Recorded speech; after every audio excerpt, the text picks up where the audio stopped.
without our express consent unless we are in the position we want to be. And we're going to be talking about that. But Rory, I've got to ask you, we've just heard in Uma's bulletin, I've been seeing it doing the rounds on social media. We've got Jimmy Floyd Hasselbank going to be gracing the old ballroom dance floor for Strictly. Is that going to make you... I don't imagine that being a show you are glued to week in, week out, but do you think you'll turn it on the telly and see a Chelsea legend dancing away? Oh, Jimmy. Yeah, I certainly will, because my daughter loves it. My daughter, last year, she was obsessed. She was obsessed with Paul Merson. She calls him the cowboy. Apparently he did a dance. Paul Merson apparently did some dance dressed up as a cowboy. And my daughter Clementine just got so invested in it. She's voting and all that. Yeah. So this year she will be certainly encouraged to vote for Jimmy Floyd Hasselbank. Genuinely one of the best strikers. A truly great centre forward for Chelsea.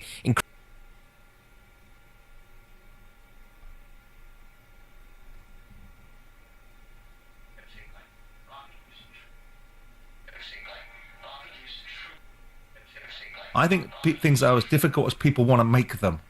If people realise that the on some level is right to try and force his way out of the club, but from Newcastle's perspective, they would be right to hold on to their asset. They would be right, even if it meant sort of caving in and paying him more money.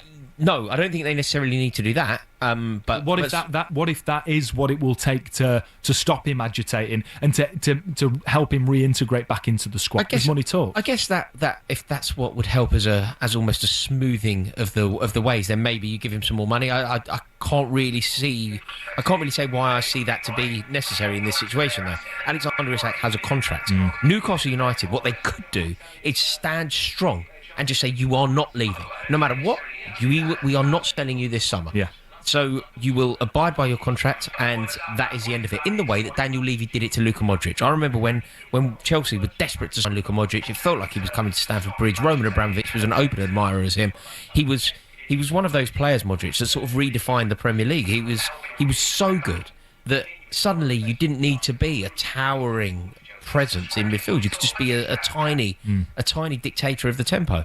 And Chelsea were desperate for him. Daniel Levy said no, and regardless of what Modric did, he still said no. And the following season, they sold him. He was brilliant that season. They sold him the following season to Real Madrid, not to Chelsea. It was done on Tottenham's terms. It wasn't done on Luka Modric's terms. I think that Newcastle should do that from their perspective. They cannot be a serious club. They will never be the club that the PIF want them to be. They will never be this club that people up there believe them to be, if they are a club that sell their best talent.